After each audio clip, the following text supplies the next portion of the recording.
आणि नाशिकचा दौरा करणार आहेत आणि प्रचाराचा नारळ फोडणार आहेत। तर छत्रपती संभाजीनगरमध्ये आदित्य ठाकरेंच्या उपस्थितीत मशाल रॅलीचं आयोजन केलं जाणार असल्याची माहिती आहे। त्याबरोबरच नाशिकमध्ये तपोवनाला देखील भेट देणार असून पर्यावरण प्रेमींशी चर्चा करणार आहेत।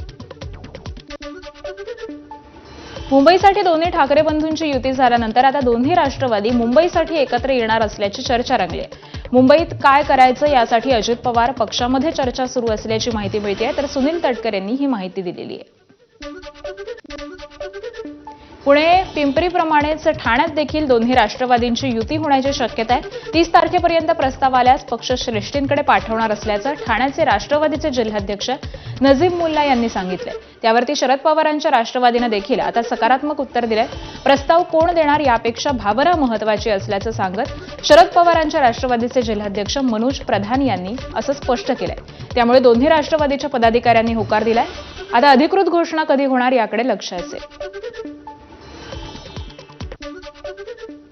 जितेंद्र आव्हाडांचे शत्रू नव्हे, पण 30 तारखेला 3 वाजेपर्यंत असा कुठला प्रस्ताव आला तर कार्यकर्ता आमच्या कुठला असा प्रस्तावाला स्वागत आम्ही करणार। कारण महत्व ते कार्यकर्त्याला निवडून आणणे आहे, आमचा अहंकाराचा किंवा मयपणाचा नाहीये। आम्ही कार्यकर्त्यांसाठी कधी वेळ प्रसंगी निवडून येण्यासाठी त्यांच्या सोबत जायला लागला, त्यांच्या दारात पण जायला लागला तर आम्ही जायला तयार आहे। पिंपरी चिंचवडमध्ये दोन्ही राष्ट्रवादींमध्ये जागा वाटपावरून जोरदार खळबळ सुरू आहेत।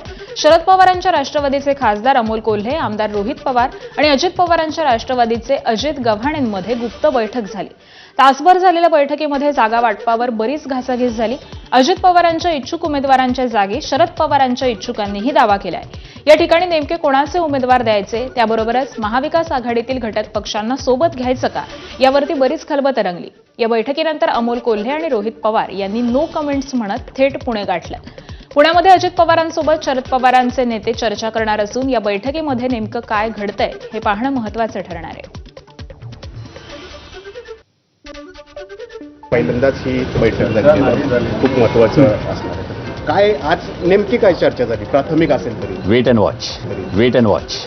आगामी महापालिकेच्या दृष्टिकोनातून आमची प्राथमिक चर्चा झाली। आता काही दिवसांपासून आम्ही शहराच्या लेवलला चर्चा करत होतो, पण आज रोहितदादा आणि खासदार दोघंही या ठिकाणी आले होते आणि अजितदादांच्या सूचनेवरनं त्या ठिकाणी आमची चर्चा झालेली आहे। आता मला माझ्या माहितीप्रमाणे ते दादांना भेटायला चाललेत आणि मग त्या ठिकाणी अजितदादांकडे गेल्यावरती मग आमच्या पक्षातले इथले शहरातले नेते आणि त्यांच्या पक्षातले नेते असं एकत्र मिळून त्याच्यावरती मार्ग निघेल।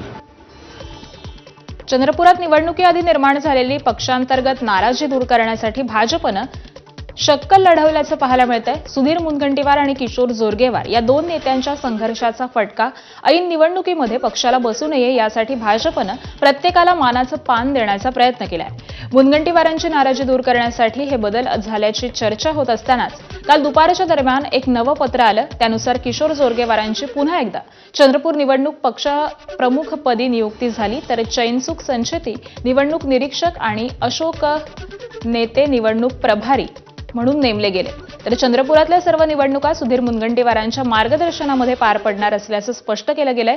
पण नाराजांना शांत करण्याचा भाजपचा हा पत्र प्रपंच पॅटर्न चांगलाच चर्चेत आलाय। मी नाराज कधीच नव्हतो, हा पक्ष माझा आहे, नाराज कसं राहील? अहो, हे घर हा पक्ष मोठं करण्यामध्ये आम्ही रक्त आटवलंय, आम्ही कसं नाराज राहू? फक्त येणाऱ्या पाहुण्यांनी घर आपलं असा दावा करू नये एवढीच भावना आहे। तर अगोदर चंद्रपूरमध्ये ज्यांना प्रमुख म्हटलं होतं ते मला वाटतं की घुग्गुस नगर परिषदच्या दृष्टीने म्हणतात। त्यांच्याबद्दल आमच्यापर्यंत अशी माहिती होती की चंद्रपूर महापालिका आणि निवडणुकीचे प्रभारी होते। आमच्यापर्यंत ती माहिती नव्हती। निवडणुका जिंकणे हे बाय प्रोडक्ट असेल तर त्यासाठी जर कुठं आपल्याला दोष वाटलाच तर तो चर्चेतून संवादातून लक्षात आणून द्यायचं, तो दुरुस्त होतो। देवेंद्रजी एक मोठं नेतृत्व आहे, राज्याचं संबंधच नेतृत्व आहे। पक्ष आणि सरकार कसं चालवायचं, कोणाच्या क्षमता काय आहे हे सगळं त्यांना कळते। प्रत्येकाची नाराजी दूर करण्याचंही सगळं ऐकून घेण्याचं त्यांच्यामध्ये जे कौशल्य आहे, जे सामर्थ्य आहे ते सर्व भारतीय जनता पार्टीच्या सर्व नेत्या पदाधिकाऱ्यांमध्ये आलं म्हणजे हे काही सगळं असं पुढे घडणार नाही. वसई विरार महानगरपालिकेसाठी अखेर महायुतीतील जागा वाटपाचं कोडं सुटलंय. शिवसेना 24 तर भाजपा आणि इतर घटक पक्ष 91 जागांवरती लढणार आहेत. महायुतीमध्ये शिवसेना भाजपसह आगरी सेना, आरपीआय आणि अजित पवारांचे राष्ट्रवादी देखील सहभागी आहे. नालासोपारा इथल्या भाजप कार्यालयामध्ये झालेल्या 3 तासांच्या मॅरेथॉन बैठकीमध्ये या जागा वाटपावरती शिक्कामोर्तब करण्यात आलाय. तर अद्याप देखील 3 ते 4 जागांचा तिढा हा कायम असून त्यावर देखील लवकरच अंतिम निर्णय होण्याची शक्यता आहे. युतीच्या घोषणेमुळे स्थानिक राजकीय समीकरणांमध्ये मोठा बदल घडण्याची चर्चा रंगली आहे. महायुतीचा निर्णय अंतिम झालेला आहे आणि आम्ही सर्वच राजन नाईक असतील, दुवे मॅडम असतील, तरे साहेब असतील, आमचे सर्वच पदाधिकारी आम्ही सगळं 2 तासापासून इथे बसलो होतो. त्याचबरोबर जे आम्हाला सीट पाहिजे होते त्याच्यावरती आता 24 सीटचं आमचं फायनल झालेलं आहे. त्या 2-4 सीटवरती चालू आहे ते संध्याकाळपर्यंत क्लॅरिटी होईल. वरून सन्मानित शिंदेसाहेब आणि देवेंद्रजी फायनल करून ते अंतिम निर्णय संध्याकाळपर्यंत होऊन जाईल. पण सीटचं फायनल झालं, युतीचं पण फायनल झालेलं. उद्यापासून आमचे कार्यकर्ते पदाधिकारी काम करायला सुरुवात होतात. त्यांच्याकडे इच्छुकाची गर्दी आहे, आमच्याकडे इच्छुकाची गर्दी आहे, पण आम्ही दोघं एक आहोत आणि आमच्याच चिन्हावर लढणार. आम्ही शिवसेना धनुष्यबाणावर लढणार आणि भारतीय जनता पार्टी कमळ. कारण पक्षाच्या कार्यकर्त्याला त्यांच्या पक्षाची निशाणी प्राणप्रिय असते, त्यामुळे आम्ही निशाणीवरच लढणार आणि भगवा महायुतीचा महापालिकेवरती भडकणार. प्रत्येक पक्षामध्ये जेव्हा इतक्या मोठ्या संख्येने इच्छुक असतात त्यावेळेला थोडंफार नाराजगी होणं अपेक्षित आहे. पण आम्हाला आमच्या कार्यकर्त्यांवर विश्वास आहे की जे जरी थोड्या वेळासाठी नाराज झाले तरी पक्षाचा आणि महायुतीचा झेंडा फडकवण्यासाठी सगळे एकच दिलाने एकजुटीने या निवडणुकीला सामोरे जातील. एकीकडे वसई विरारमध्ये शिवसेना भाजपचा जागा वाटपाचा तिढा सुटला असला तरी मीरा भाईंदरमध्ये मात्र महायुतीच्या जागा वाटपाचा तिढा कायम आहे. यावरती तोडगा काढण्यासाठी वरिष्ठ पातळीवरती हालचाली सुरू असून भाजपचे प्रदेश अध्यक्ष रवींद्र चव्हाण यांनी भाजपचे मीरा भाईंदर शहर जिल्हाध्यक्ष दिलपी जैन यांना पत्र पाठवून मीरा भाईंदर महानगरपालिका निवडणुकीकरता शिवसेना भाजप महायुतीसाठी समन्वय समिती गठीत केली आहे. मुंबईत मलबार हिल परिसरात देखील शिंदेंच्या शिवसेनेत काल नाराजी नाट्य पाहायला मिळालं. ऐन महापालिका निवडणुकीच्या तोंडावरती वरिष्ठ पदाधिकारी लॉबिंग करत असल्यानं मलबार हिल परिसरामध्ये शिंदेंच्या शिवसेनेत हे नाराजी नाट्य पाहायला मिळालं. वरिष्ठ पदाधिकाऱ्यांची पदं काढून ती मर्जीतल्या लोकांना देण्यासाठी वरिष्ठ पदाधिकारी प्रयत्न करत असल्याचा आरोप करण्यात येतोय. त्यामुळे नाराज पदाधिकारी राजीनामा देण्याच्या तयारीत आहेत. राजीनाम्याचा इशारा देणारे पदाधिकारी हे सुरुवातीपासूनच शिंदेंसोबत असताना त्यांना पक्षामध्ये चुकीची वागणूक मिळत असल्याचा आरोप होतोय. राज्यातील महानगरपालिका निवडणुकांचं बिगुल वाजलेलं आहे. येत्या 15 जानेवारीला महापालिका निवडणुकांसाठी मतदान प्रक्रिया पार पडणार आहे. या पार्श्वभूमीवरती राजकीय घडामोडींना वेग आलाय. अशातच अजित पवारांच्या राष्ट्रवादीनं महानगरपालिकांसाठी राष्ट्रवादीच्या 40 स्टार प्रचारकांची यादीही जाहीर केली आहे. प्रदेशाध्यक्ष सुनील तटकरे यांनी ही यादी जाहीर केली. यामध्ये युवा नेत्यांनी देखील संधी देण्यात आलेली आहे. दरम्यान यादीमध्ये उपमुख्यमंत्री अजित पवार, खासदार प्रफुल्ल पटेल, मंत्री हसन मुश्रीफ, माजी मंत्री नवाब मलिक, माजी मंत्री धनंजय मुंडे, मंत्री नरहरी झिरवाळ, मंत्री दत्तात्रय भरणे यांच्यासह 40 जणांचा समावेश आहे.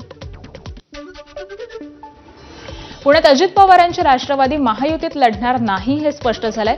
महायुतीत भाजप शिवसेनेत मात्र जागा वाटपावरून चांगलीच झुंपली आहे. शिवसेनेनं भाजपकडे 35 जागांची मागणी करण्यात आलेली आहे. मात्र फक्त 12 जागा देऊ असं भाजपकडून सांगण्यात येत आहे. यावरती शिवसेना ही चांगलीच नाराज झाली आहे. आम्हाला 20 ते 25 जागांची इच्छा आहे. हा प्रस्ताव एकनाथ शिंदेंनी फडणवीसांना पाठवलेला आहे. आज भाजपकडून यावरती काही उत्तर आलं नाही तर आम्ही आमच्या चांगल्या उमेदवारांना फॉर्म देऊ. त्याबरोबरच हा निर्णय शिंदे साहेब घेतील असं नीलम गोऱ्हे यांनी म्हटलंय. त्यांच्याकडून साधारण 1-1.5 दिवसांनी यादी आली आणि त्या यादीमध्ये त्यांनी 12 जागा आम्हाला देऊ केलेल्या होत्या की जी आम्ही 35ची यादी जरी तुम्हाला दिली असली तरी सुद्धा या 18 जागा आमच्या क्रुशियल आहेत. म्हणजे या आम्हाला पाहिजेत, असं नाही की जागेला जागा असं म्हणून नाहीये. आता ती यादी जी आहे ती काल आम्ही उदय सामंतांना पाठवली. शिवतार्यांना माहितीच आहे ती यादी सगळी आणि माननीय साहेबांचंही माझं डिटेलमध्ये बोलण्यात आलं, शिंदे साहेबांचं.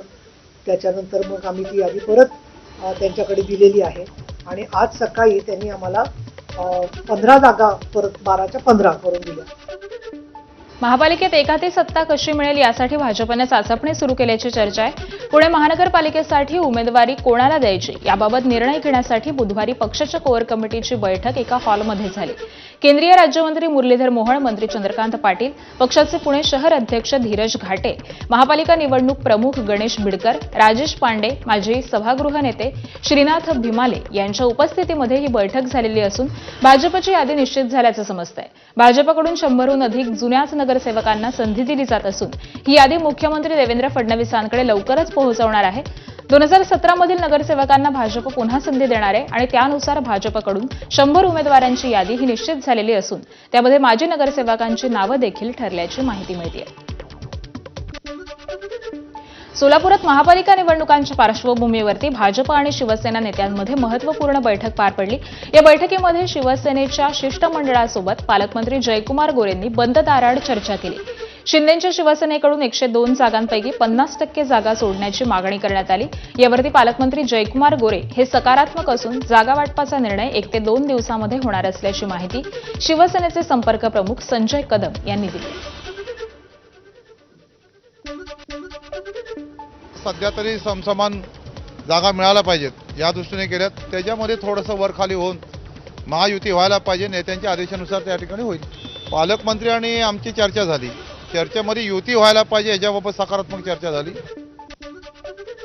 मुंबईत दोन्ही ठाकरेंच्या युतीला विरोध करणाऱ्या काँग्रेसनं पुण्यात मात्र ठाकरेंना हात देण्याची तयारी दर्शवली. तर त्याचवेळी दोन्ही राष्ट्रवादीही एकत्र येण्यासाठी प्रयत्न सुरू असताना अजित पवारांनी काँग्रेसला सोबत घेण्याची इच्छा दाखवली आहे. काँग्रेस नेते सतेज पाटलांना फोनही करण्यात आला. मात्र आता काँग्रेसमध्येच यावरून 2 गट पडल्याचं दिसतंय. शहराध्यक्ष अरविंद शिंदे हे युतीला तयार आहेत तर ज्येष्ठ नेते मोहन जोशी यांनी या युतीला विरोध केलाय. या संदर्भातील पत्र देखील हायकमांडकडे पाठवण्यात आलंय. त्यामुळे काँग्रेस नेमकी कोणासोबत जाणार हे पाहणं महत्त्वाचं ठरणार आहे. तिथलं पण आम्ही सांगितलं की तुम्ही येत असाल तर तुम्ही या म्हणून. धर्मनिरपेक्ष शक्ती आणि लोकशाहीला मानणारे जे काही समविचारी पक्ष आहेत, जे महाविकास आघाडीमध्ये घटक पक्ष आहेत, त्या सर्वांना बरोबर घेऊन जाऊन आगामी पुणे महानगरपालिकेची निवडणूक ही काँग्रेस पक्ष लढवण्याचा निर्णय आज मुंबईच्या संसदीय मंडळाच्या बैठकीत घेण्यात आला. नाशिकमध्ये भाजपच्या महायुती विरोधात महाविकास आघाडी एकवटली आहे. ठाकरे मनसेसह कम्युनिस्ट, काँग्रेस, पवारांची राष्ट्रवादी एकत्र आलेले आहेत. ठाकरेंच्या शिवसेना कार्यालयामध्ये झालेल्या बैठकीत मविया नेत्यांनी ही रणनीती ठरवली आहे. दरम्यान नाशिक महापालिकेसाठी मवियाचं जागा वाटप हे अंतिम टप्प्यात आलेलं असून आज नाशिकमधील मवियाचं जागा वाटप हे स्पष्ट होणार आहे. आमचा सर्वांचा एकच उद्देश आहे की भारतीय जनता पक्षाला लांब ठेवावं. ज्या पद्धतीने आपण बघताय 2-3 दिवसामध्ये की केंद्रात सत्ता असलेले, राज्यात सत्ता असलेले, परंतु नाशिकमध्ये दुसऱ्या पक्षाचे उमेदवार फोडल्याशिवाय ज्यांची निवडणूक लढण्याची क्षमता नाही, त्या भारतीय जनता पक्षाला जागा दाखवण्याची वेळ आलेली. त्याकरता आम्ही सर्व एकत्र आहोत. महाविकास आघाडीमध्ये आधी उद्धव बाळासाहेब ठाकरे साहेबांचा शिवसेना पक्ष, शरदचंद्र पवार साहेबांचा राष्ट्रवादी काँग्रेस पक्ष असेल, कम्युनिस्ट पार्टी असेल, भारतीय राष्ट्रीय काँग्रेस असेल, आम्ही सगळे एकच आहोत. आता मनसे आता नवीन गडी सामील झाले. त्यांचा पण उद्देश भारतीय जनता पक्षाला दूर ठेवण्याचा. महापालिका निवडणूक तोंडावर असताना नाशिक भाजपमध्ये सध्या नेत्यांच्या प्रवेशावरून अंतर्गत वाद हा चव्हाट्यावर आलाय. ठाकरे सेनेच्या यतीन वाघ आणि माजी महापौर विनायक पांडे यांच्या पक्षप्रवेशाला आमदार देवयानी फरांदे आणि स्थानिक निष्ठावंतांनी विरोध केला होता. गिरीश महाजन यांना देखील या संदर्भामध्ये कल्पना देण्यात आली होती. मात्र निष्ठावंत भाजप कार्यकर्त्यांचा विरोध झुगारून इतर पक्षातल्या 5 नेत्यांना गिरीश महाजन यांनीच भाजपमध्ये प्रवेश दिलाय. त्यामुळे भाजप निष्ठावंतांमध्ये नाराजी पसरली आहे. आमदार देवयानी फरांदे या पक्षप्रवेश सोहळ्याला अनुपस्थित राहिल्या. आपण बघताय सगळीकडे एक थोड्याफार प्रमाणामध्ये असंतोष असतो. एकदा प्रवेश घेत असताना समोरचे प्रमुख पदाधिकारी आहेत, अनेक वर्ष आम्ही एकमेकांच्या विरोधात लढलेलो आहोत, वादविवाद झालेले आहेत, कुठे कुठे फारच तीव्र वाद सुद्धा आमचे झालेले आहेत. त्यामुळे कार्यकर्त्यांचा विरोध असतो ही वस्तुस्थिती आहे. पण आता निवडणुका समोर आहेत. सगळ्या निवडणुकीचं गणित लक्षात घेऊन, सगळं निवडून द्यायचं गणित लक्षात घेऊन अनेक ठिकाणी मी पक्षामध्ये विरोधी पक्षांच्या अनेक प्रमुख पदाधिकाऱ्यांना या ठिकाणी घेतो आहे, याची आपल्याला सर्वांना कल्पना आहे. आणि त्यामुळे थोड्याफार प्रमाणामध्ये नाराजी किंवा राग कार्यकर्ते व्यक्त करत असतात. दरम्यान नाशिकमधल्या पक्षप्रवेश सोहळ्यानंतर आमदार देवयानी फरांदेंनी प्रतिक्रिया दिली. आपला पक्षप्रवेशाला विरोध नव्हता, मात्र अशा प्रकारे कोणी आपल्याला कोंडीत पकडत असेल तर मी घाबरत नाही असं फरांदे म्हणाल्या. मात्र माध्यमांशी बोलताना त्यांना गहिवरून देखील आलं होतं. प्राबल्य आहे गेल्या अनेक वर्षांपासून. मला कोणी कोंडीत पकडत असेल, ज्यांना पकडायचं असेल त्यांनी मला जरूर पकडावं, मी त्याला कशालाही घाबरत नाही.